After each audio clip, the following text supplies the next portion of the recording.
Bonjour à toutes et à tous. Pour paraphraser Molière, qui disait dans une de ses pièces de théâtre que M. Jourdain faisait de la prose sans le savoir, j'aime dire que tout le monde fait de l'astrologie sans le savoir, et ceci tous les jours de leur vie. En effet, non seulement la psychologie et les tendances importantes de la vie de chacun sont suggérées dans la carte astrologique natale, établie pour le lieu, la date et l'heure de la naissance, mais aussi dans leur mouvement incessant dans le ciel, les planètes créent continuellement des climats et véhiculent des énergies qui interagissent avec notre ciel de naissance pour influencer nos humeurs, nos rencontres, nos opportunités, nos inspirations, nos choix, notre chance, notre santé, bref, tout ce qui peut nous toucher intérieurement ou extérieurement. Dans cette vidéo, je ne vais pas analyser ni étudier les fondements de l'astrologie. Ce n'est pas le but aujourd'hui. Je vais partir de l'idée que vous connaissez assez le sujet pour ne pas devoir m'étendre en détail. J'aimerais quand même éclaircir une ou deux choses avant de commencer. Premièrement, l'astrologie que je pratique, comme la plupart des astrologues depuis l'Antiquité, est une astrologie dite tropique, c'est-à-dire qu'elle se base sur la division du cercle en 12 parties égales de 30 degrés, appelées les signes du zodiaque. Cette astrologie a comme fondement le cycle saisonnier annuel qui invariablement commence à l'équinoxe de printemps de chaque année, soit généralement le 21 mars, qui marque le début du premier signe du zodiaque, le Bélier. La trajectoire réelle des planètes dans le ciel est projetée sur ce cercle parfait de 360 degrés de circonférence. Vu de la Terre, les planètes, y compris le Soleil et la Lune, évoluent dans cette bande étroite du ciel appelé zodiaque des signes, qui, lui, est indépendant du zodiaque des constellations du même nom. Cette astrologie est donc géocentrique, c'est-à-dire que la Terre en est le centre, et en particulier chacun de nous. Le Soleil, la Lune et les planètes sont à chaque instant dans une certaine position autour de nous et ils nous plongent dans leur énergie subtile. À un moment donné, ces corps célestes sont d'une part dans les signes qu'ils traversent et d'autre part, ils sont dans une position particulière par rapport aux 4 points cardinaux. Je vous montre ici un thème natal dans toute sa complexité. Il s'agit de celui d'une célébrité bien connue. Sur le cercle extérieur, vous avez le zodiaque. À l'intérieur, on a les planètes et d'autres points astrologiques importants. Cette personne est Balance, puisque le Soleil se trouve dans ce signe à sa naissance. Un autre signe très important est celui où se trouve la Lune, ici les Gémeaux. Encore plus à l'intérieur, on a les aspects, c'est-à-dire les écarts angulaires qui décrivent les interactions entre ces divers points, représentés par des lignes bleues et rouges.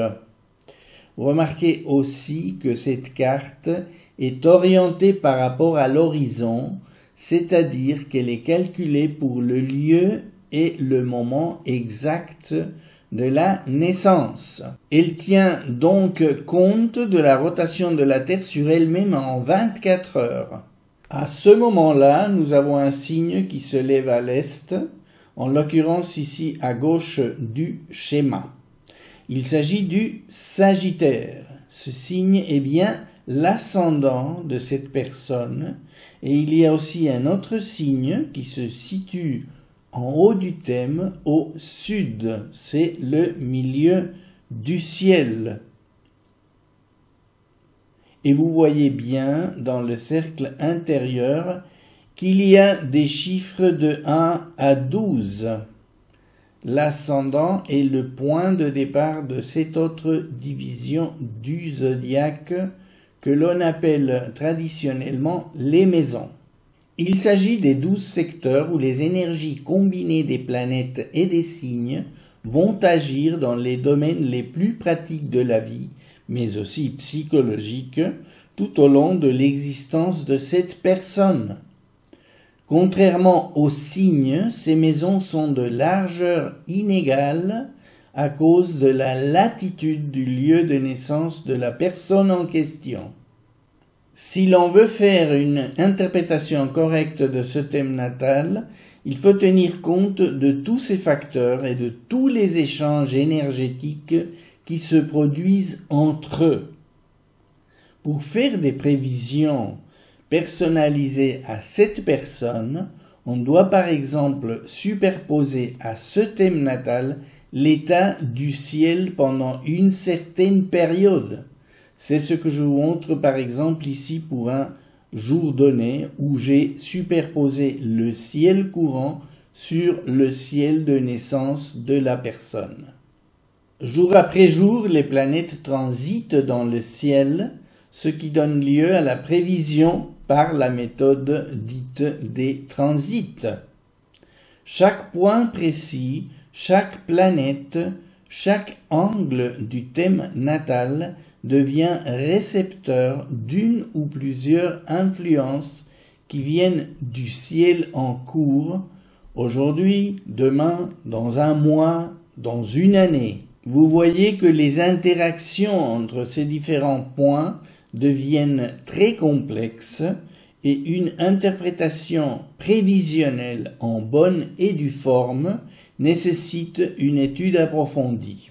Pour mes vidéos de prévision annuelle sur YouTube, je dois restreindre considérablement les points récepteurs pour n'en garder qu'un, le Soleil. Cette limitation implique une grande perte d'informations, vous vous en doutez. Mais c'est quand même important et souvent utile pour vous qui me regardez, car le Soleil est le siège de la conscience de soi, de l'identité. Il nous fait sentir ce qui est le plus réel pour nous, ce qui nous motive le plus. C'est lui qui nous permet d'avoir le sentiment de notre évolution personnelle et qui détient la clé de notre vitalité et de notre capacité de rayonnement. Donc, tout transit majeur annuel sur la position de votre soleil natal va marquer de son empreinte votre vécu conscient d'une manière ou d'une autre, mais il faudra en moduler l'impact en fonction de votre thème natal, ce que je ne peux pas faire dans une vidéo comme celle-ci, évidemment. Donc, vu que c'est impossible de tenir compte ici des facteurs individuels du thème natal de chacun, je vais forcément devoir rester général dans mes prévisions.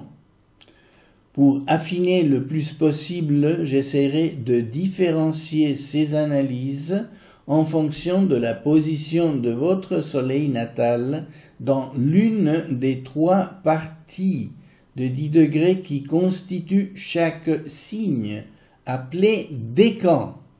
Ainsi, dans notre exemple, cette célébrité est du premier décan, car son soleil se situe à 4 degrés 40 minutes de la balance.